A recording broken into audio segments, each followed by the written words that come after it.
Estamos de volta com Pensamento Jurídico, uma produção da Amages. Participe de nosso programa pelo e-mail pensamento@amages.com.br, pensamento@amages.com.br. Hoje estamos discutindo sobre o momento adequado de se fazer a partilha dos bens e se a família pode ser cobrada pelas dívidas do falecido. Nosso entrevistado é o juiz Alberto Diniz Júnior, que é titular da primeira vara de sucessões e ausência da comarca de Belo Horizonte. Doutor Alberto, então deixei para o senhor uma questão no bloco anterior sobre as iniciativas, as medidas que o credor, o financiador, deve tomar quando ele for cobrar uma dívida da família, no caso, depois do falecido, do titular aí, da pessoa falecida.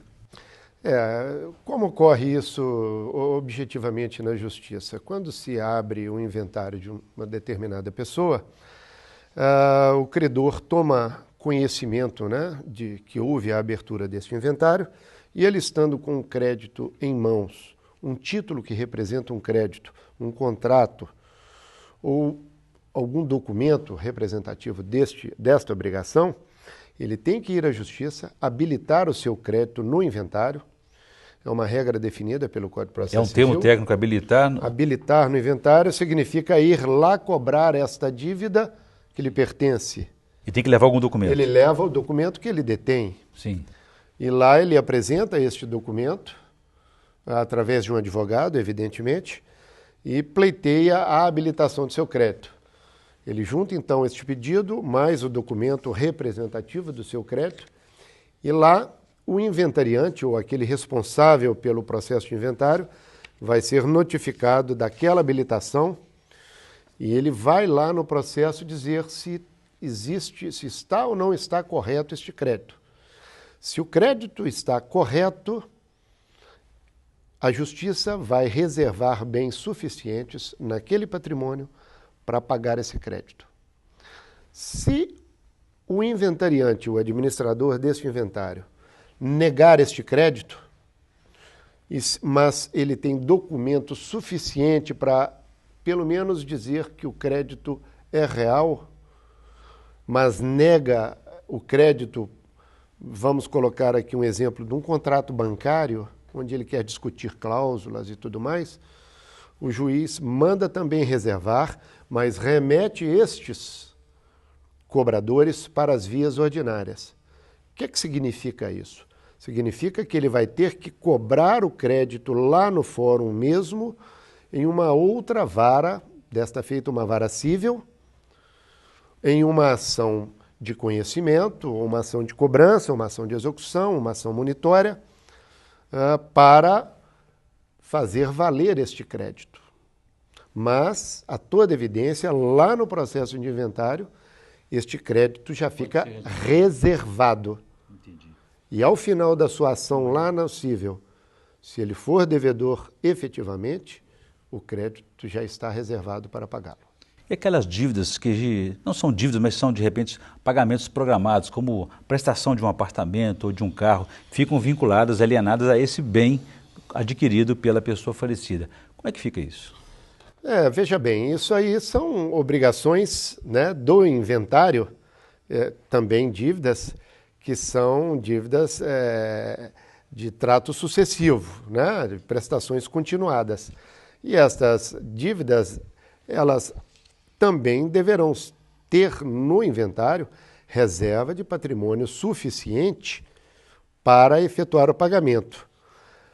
Agora, se é um acordo comum entre os herdeiros, esse patrimônio, esse carro financiado em tese, ficar para um determinado herdeiro, na partilha ele será agraciado com esse veículo e ele continuará arcando com esse valor. Normalmente, sim. Mas é bom frisar que o valor de todo o bem, né, é que vai ser repassado a ele. Caso contrário, esse imóvel, esse veículo, pertence à financeira.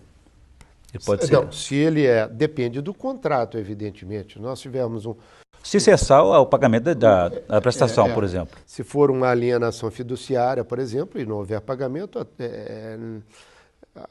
a toda evidência, o credor fiduciante, que que é o banco, uma financeira, vai retomar o veículo. Muito bem. Doutor Roberto, eu vou ampliar o nosso debate e vou convidar agora os estudantes da Faculdade de Direito Newton Paiva para me ajudar a entrevistá-la. Primeira pergunta, por favor.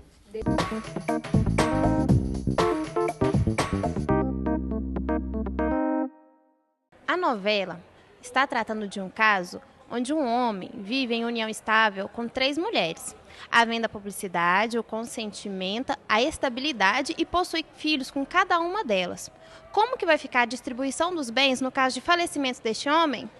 Olha, Desirê, esta novela, esta situação fática a qual que você refere, que é uma novela recente que terminou, ela é uma situação sui generis.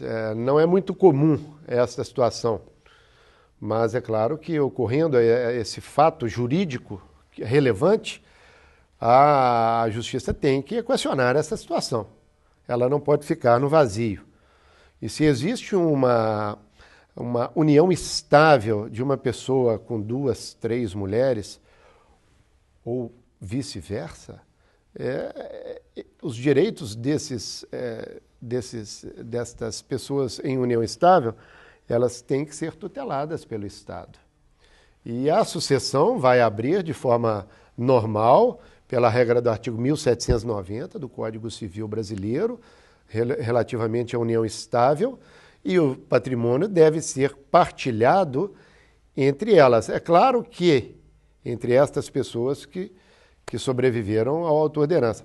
É claro que se ele tiver herdeiros, outros filhos, ascendentes, a situação muda de figura.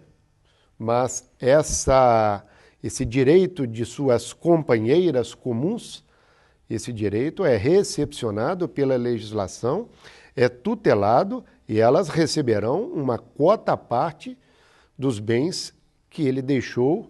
A toda evidência também, é bom que se diga, que esta situação é colocada quanto aos bens comuns, adquiridos de forma comum. E do casal, no bens caso. onerosos adquiridos pelas 3 mulheres, mais o autor da herança. O que ocorre numa sucessão quando existe apenas um bem em que um dos herdeiros já mora nela há muitos anos e os demais herdeiros pretendem vender o bem? Pode ser pleiteado usucapião, usufruto ou então habitação? Olha, Juliana Maria, essa questão, a toda evidência, o herdeiro não pode ficar com o patrimônio, ele não pode continuar. Essa situação fática exercida por ele cessa uma vez que o autor da herança abre o inventário desse autor de herança e essa universalidade de bens passa automaticamente à propriedade dos herdeiros. Então ele não tem direito real de habitação, não tem direito ao instituto de usufruto e também não tem prescrição aquisitiva para se admitir uma usucapião, porque o patrimônio é um patrimônio comum, né? E esta prescrição aquisitiva iria começar a ocorrer da data do falecimento do autor da herança. Então, este direito real de habitação ele não tem, esse patrimônio deve ser partilhado entre todos. Evidentemente que ele vai ter um certo direito de preferência em caso de uma compra na mão dos demais herdeiros.